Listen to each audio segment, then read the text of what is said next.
हिरवे तळ कोकण, सह्याद्रीच्या तळी शोभते हिरवे तळ कोकण.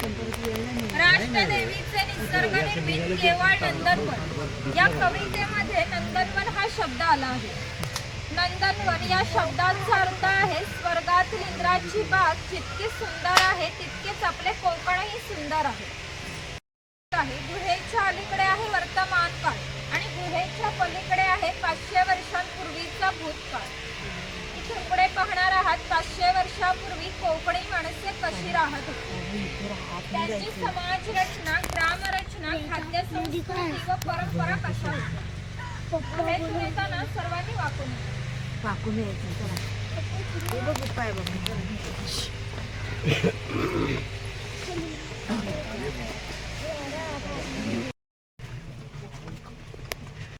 त्याला जी फळं येतात त्यापासून कोकम सरबत किंवा कोकम आगळ तयार केले जाते.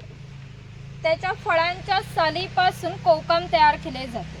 त्याच्या बियांपासून तेल तयार केले जाते. त्या तेलाचा उपयोग कैलास जीवन सारख्या क्रीम मध्ये केला जातो. इकडे अजगरचा स्टॅच्यू दाखवला आहे. आपल्या पुराणामध्ये त्यांचा असा उल्लेख आलेला आहे की हजारो वर्षापूर्वी भगवान परशुराम होऊन गेले. त्याने संपूर्ण पृथ्वी जिंकून घेतली आणि जिंकून घेतलेली पृथ्वी त्यांनी दान केली. दान केलेली कोणतीही गोष्ट आपण स्वतःसाठी वापरत नाही, परंतु त्यांना राहण्यासाठी भूमी आवश्यक होती. आपण ज्या ठिकाणी उभे आहोत त्या ठिकाणी हजारो वर्षापूर्वी समुद्र होता. त्यांनी त्याच्याशी युद्ध केले आणि त्याला 40 ते 50 किलोमीटर पाठीमागे ढकलले आणि या सुंदर कोकण प्रदेशाची निर्मिती केली. म्हणून या कोकण प्रदेशाला परशुराम भूमी असे म्हणतात. कोकणामध्ये लाल रंगाचा जांभा नावाचा दगड मिळतो. जांभ्या दगडाचा हा जो पक्का रोड बांधला आहे त्याला कोकणी भाषेमध्ये पाखाडी असे म्हणतात. ही पाखाडी सुमारे 400 वर्षापूर्वी बांधली गेली. त्यावेळी ती गणपतीच्या देवळापर्यंत होती. काळाच्या ओघात नष्ट झाली. आज ती फक्त आपल्या प्राचीन कोकणमध्ये शिल्लक राहिली पाहायला मिळते. पूर्वी सामान्यपणे अशा पाखाड्या ग्रामदेवतेकडे जाण्यासाठी बांधल्या जात असत. आपण सुद्धा या पाखाडीने प्राचीन कोकणमधील ग्रामदेवतेकडे जाणार आहे. कोकणातील दुर्गम पर्वतामध्ये वनवासी लोक राहत असत. त्यामध्ये भिल्ल व कातकरी जातींचा समावेश आला होता. त्यातील कातकरी समाज या ठिकाणी आम्ही दाखवला आहे. गुहा दाखवले आहे. इकडे गाव शिकार दाखवले आहे.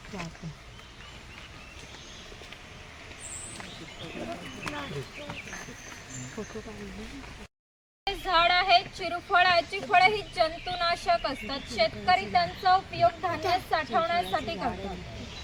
तसेच त्यांचा उपयोग गरम मसाल्यासारख्या पदार्थांमध्ये सुद्धा केला जातो.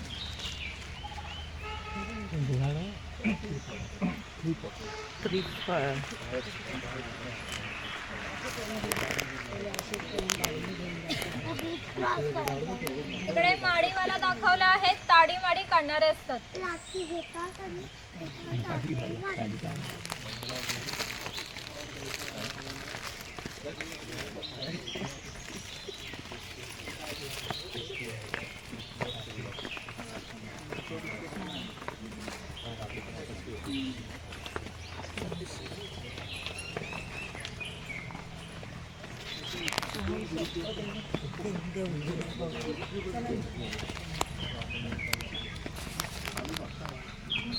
गावातील 2 व्यक्तींची भांडणे झाली तर सर्व गाव एकत्र होऊन गाव प्रमुख त्यांच्या समोर न्यायदान करीत असते.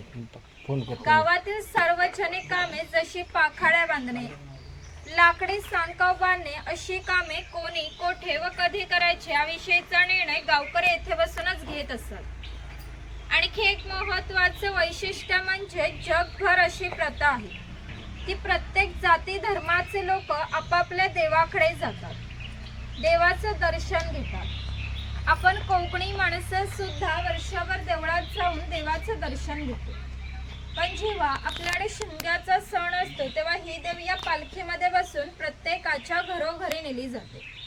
म्हणजेच कोकणी माणूस आणि देव यांचं नातं इतक्या जवळचं आहे की आपल्या एकमेकांकडे जाणे नसतं.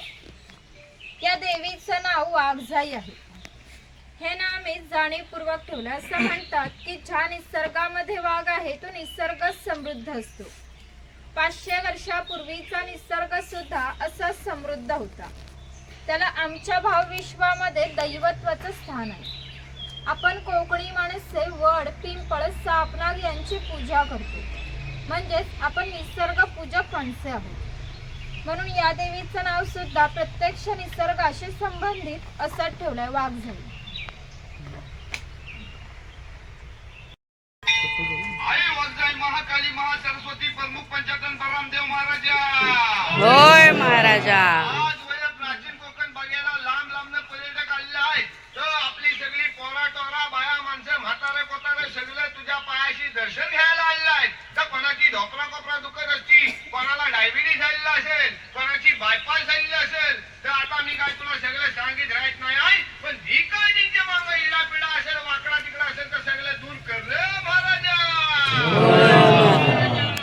ह्यांच्यावर कोणी करणी केला नसेल, कोणी उदाटी केला नसेल, कोणी देव घातला नसेल, तर तू सीमेचा रखवाली हायस. तर सगळं सीमेच्या बाहेर चिंतून टाक आणि इथं आलेल्या पंचविघाला धक्का लाव देऊ नको रे महाराजा. ह्यांची कोणला पोरगी भेटत नसेल, कोणला पोरगा भेटत नसेल, कोण लग्नाचा अडकलेला असतील आणि ज्यांची लग्न झालेली आहेत त्यांना चांगली पोराटोरा होऊ दे आणि त्या पोराटोरांचं लय डिग्री पर्यंत शिक्षण होऊ दे महाराजा. शिक्षण झालेल्या पोरांना मनासारखी नोकरी भेटू दे. आणि जर का साहेबांना गौरी गणपती हरी राजा द्याला नाही तर त्या साहेबाचं काय करायचं तर तुला ठावा आहे रे महाराजा. जुनं कोकण बघिया आलेलं आहे. तसं प्रत्येकाचं आपापलं गाव असेल, गावात घरदार असेल, जमीन जुमला झाडामाडा असतील, गावाकडे म्हातारी कोतारी माणसं असतील, ती सगळी ह्यांचीकडे वाटेला डोला लावून बसलेली असतील. या सगळ्यांना भेटायला जायची यांना बुद्धी दे रे महाराजा. या सगळ्यांच्या वती नारळ देऊन तुला गावाला घालतावाय. त्या नारळ नव्हता तर सोन्याचा गोला मानून ही जी काय माणसं स्वतःच्या गाडीने आलेली असतील, कोण रेल्वेने आलेला असेल, कोण एसटीने आलेला असेल, त्या सगळ्यांना आपापल्या घरात सुखरूप पोचवलं महाराजा.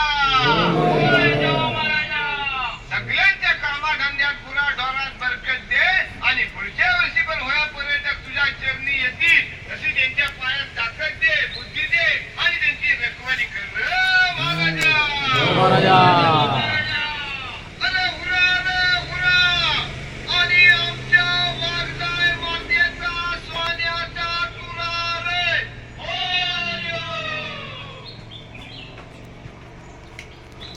मातीचे ताशे आहेत. ताशांचा खालील भाग आहे तो मातीचा आहे. हे ताशे 110 वर्षांपूर्वीचे जुने आहेत. जर वाजवणारे कसबी असतील तर यांचा आवाज 2 ते 3 किलोमीटर पर्यंत जात असेल. पूर्वी त्यांचा उपयोग संदेश वाहन तसेच धार्मिक कार्यामध्ये केला जात असे. असं म्हणतात की कोकणात भरपूर भूत असतात, तर कोकणवासियांची अशी श्रद्धा आहे की हा देव त्यावर नियंत्रण ठेवतो. म्हणून याला शिमग्याच्या वेळी गारहाणे घातले जाते, तसेच पशुबळी सुद्धा दिले जातात. इकडे वीरगळ आहे, वीरप्राप्ती लोकांचे प्रतीक चिन्ह.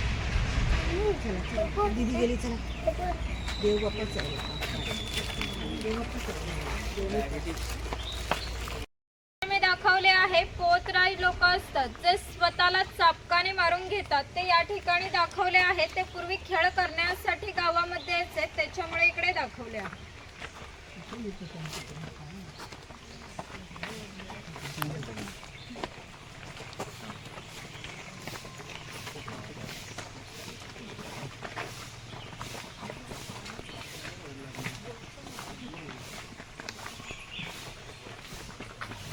कोळी समाजाची लोक ही समुद्राच्या इतकी जवळ राहतात की समुद्राच्या भरतीचे पाणी त्यांच्या घराला लागून जाते.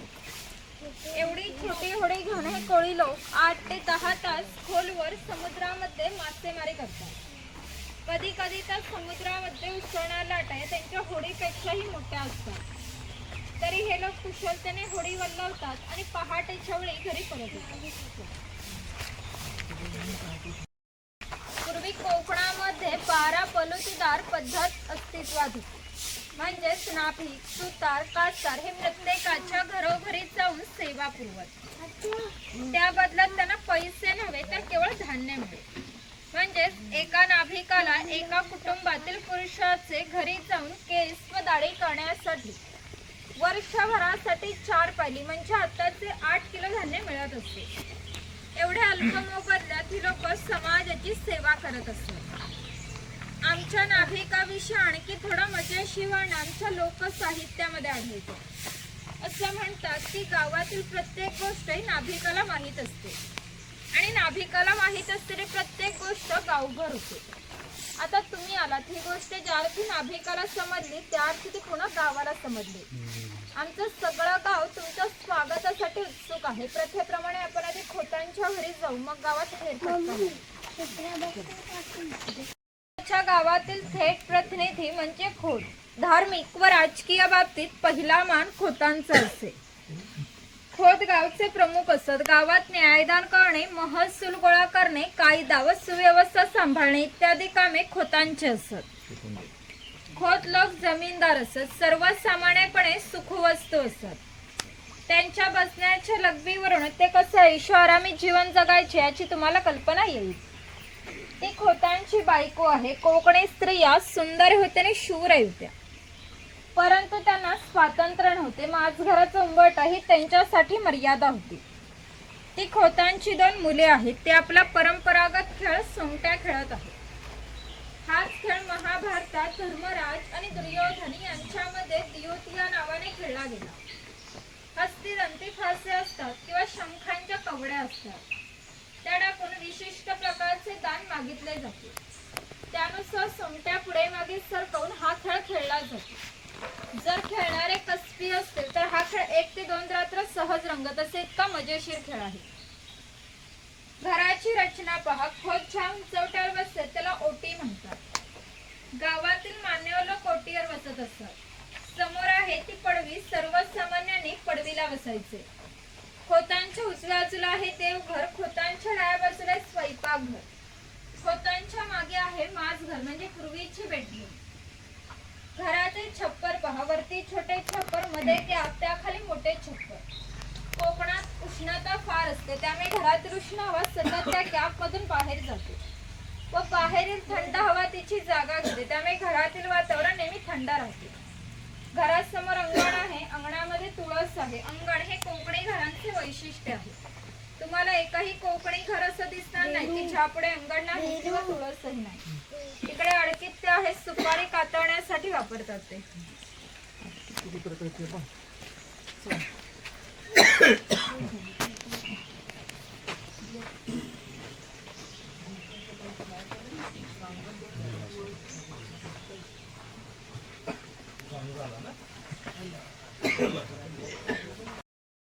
लहान मुलाला खेळताना दाखवलं आहे.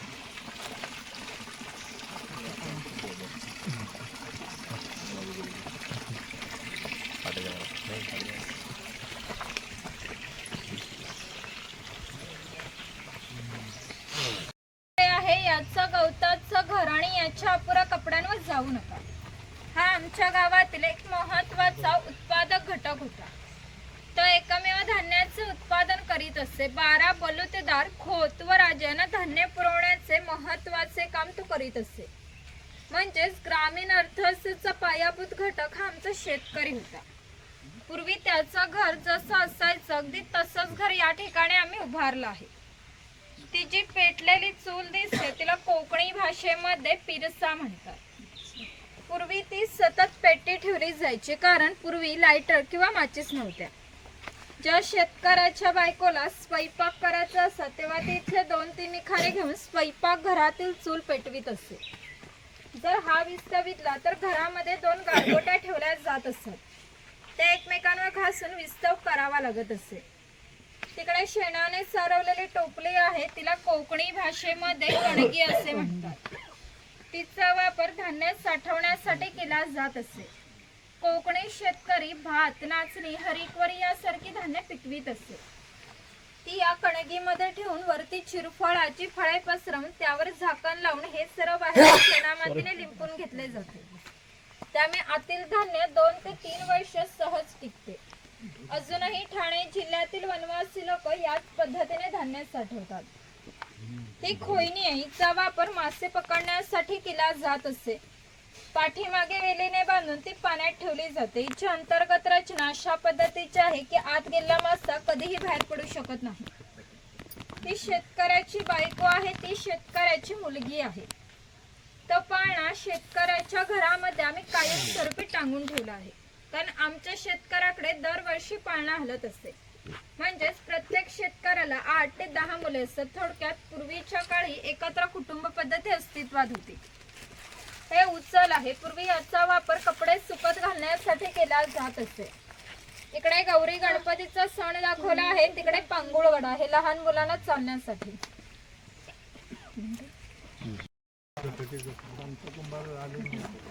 मातीशी संबंधित सर्व कामे हा कुंभार करीत असे. गणपतीचे दिवस झाले की लाल मातीचे गणपती तयार करून देणे, उन्हाळ्याला की मातीची मडकी तयार करून देणे, दिवाळीच्या वेळेला पणत्या तयार करून त्या प्रत्येकाच्या घरोघरी नेऊन पोचवण्याचे काम हा कुंभार करीत असे. एखाद्याचे घर बांधायचं असेल तर त्या घरी जाऊन मातीची कौल्या तयार करून देत असे. हे सफेद रंगाचे मडके आहे, ते माडी काढण्याचे मडके आहे. कोकणामध्ये नारळाची झाडे मोठ्या प्रमाणात असतात. त्यांना नारळ येण्यापूर्वी पोय येते, तिला आडवा काप दिला जातो. बाजूने विशिष्ट प्रकारचा झाडपाला लावला जातो.